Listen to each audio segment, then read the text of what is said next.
Selamat pagi anak-anak. Apa kabar? Semoga kalian dalam keadaan sehat. Kembali kita akan belajar mata pelajaran Ilmu Pengetahuan Sosial kelas 8, materi redistribusi pendapatan.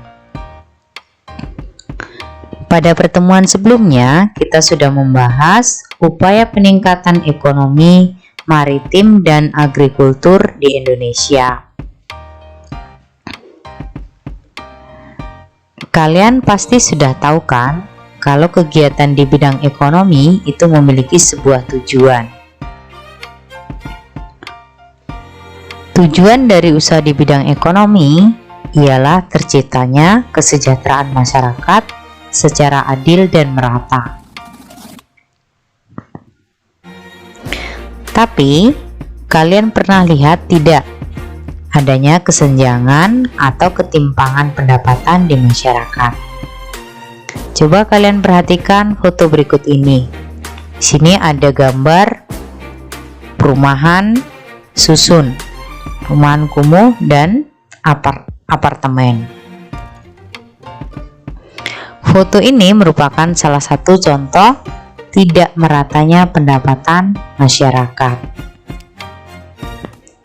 Tentunya, warga yang tinggal di apartemen memiliki pendapatan yang lebih tinggi dibandingkan dengan warga yang tinggal di lingkungan kumuh tersebut. Bahayanya, jika masalah ini dibiarkan, ada kemungkinan timbulnya dampak negatif seperti kriminalitas, peredaran narkoba, dan masalah-masalah sosial lainnya. Untuk mengurangi kesenjangan tersebut, ada usaha yang dilakukan pemerintah, yaitu redistribusi pendapatan. Apa itu redistribusi pendapatan? Kita akan bahas bersama.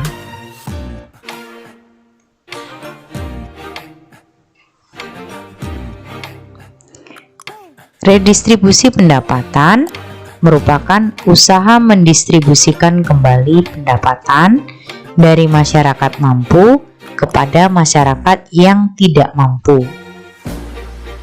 Salah satu caranya yaitu dengan melakukan pungutan pajak.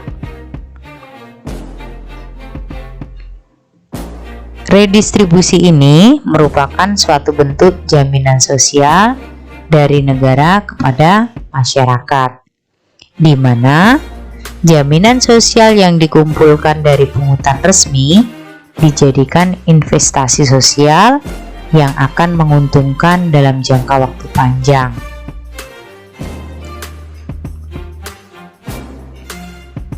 Redistribusi pendapatan dibedakan ke dalam dua jenis, yaitu redistribusi vertikal dan redistribusi horizontal. Redistribusi vertikal merupakan kegiatan transfer uang dari orang yang mampu kepada orang yang tidak mampu dari segi finansial. Kita bisa perhatikan seperti contoh di gambar. Ketika kita membeli barang di minimarket, barang tersebut sudah dikenai pajak. Dan pajak tersebut akan masuk ke pemerintah, kemudian akan disalurkan dalam bentuk subsidi untuk bahan bakar atau harga tiket kendaraan umum. Redistribusi horizontal merupakan redistribusi pendapatan antar golongan yang memiliki pendapatan sama. Redistribusi horizontal berbentuk jaminan sosial subsidi silang antar masyarakat. Contohnya seperti iuran BPJS. Tujuan utama dari redistribusi adalah meminimalisir adanya kesenjangan di masyarakat. Untuk mencapai tujuan tersebut, pemerintah melakukan program redistribusi untuk pemerataan distribusi pendapatan, antara lain Yang pertama, program pemberian jaminan akses kebutuhan dasar bagi rakyat bawah. Pemerintah berusaha untuk memenuhi kebutuhan masyarakat dengan menyediakan kebutuhan pokok, kesehatan, dan pendidikan, seperti jaminan kesehatan masyarakat, perumahan bersubsidi, program perlindungan sosial, program keluarga harapan, bantuan operasional sekolah, dan beasiswa pendidikan bagi siswa yang kurang mampu. Yang kedua, program kredit lunak dan penjaminan kredit berbasis komunitas. Program kredit usaha rakyat dibuat pemerintah untuk memudahkan pengusaha kecil dan menengah mendapatkan kredit dengan bunga yang rendah. Yang ketiga, pengembangan usaha mikro kecil dan menengah. UMKM yang ada di masyarakat harus dikembangkan karena bisa menyerap banyak tenaga kerja, membantu pemerataan distribusi pembangunan, dan membantu pemerataan distribusi pendapatan. Yang keempat, pemerintah bekerja sama dengan swasta, baik itu swasta lokal maupun swasta asing, untuk menjalankan program Corporate Social Responsibility. Kegiatan ini dilakukan untuk meningkatkan kesejahteraan masyarakat sekitar, memberikan kontribusi pada masyarakat melalui beasiswa untuk anak kurang mampu, dan sumbangan untuk membangun sarana dan prasarana di lingkungan sekitar. Yang kelima, mewujudkan kebijakan penegakan hukum dan keadilan sosial. Pemerintah secara konsisten membuat kebijakan hukum yang adil agar badan usaha di Indonesia mempunyai daya saing yang tinggi di era globalisasi ini. Hukum yang tidak mendiskriminasi golongan bawah merupakan kebijakan mendasar untuk menciptakan redistribusi pendapatan nasional.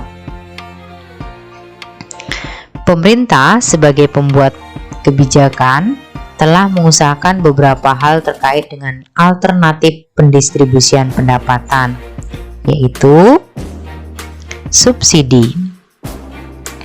Dalam rangka pendistribusian pendapatan, pemerintah berupaya untuk mendorong usaha kecil dan menengah agar tetap hidup dan memiliki daya saing.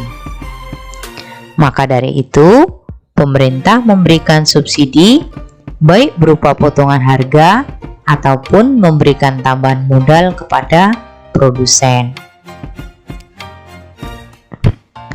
Contohnya seperti pemberian subsidi pupuk kepada petani. Subsidi pupuk dari pemerintah kepada petani dimaksudkan supaya petani dapat menekan biaya produksi. Dengan harga pupuk yang lebih rendah, diharapkan para petani dapat menjual hasil pertanian dengan harga yang lebih rendah, sehingga dapat bersaing.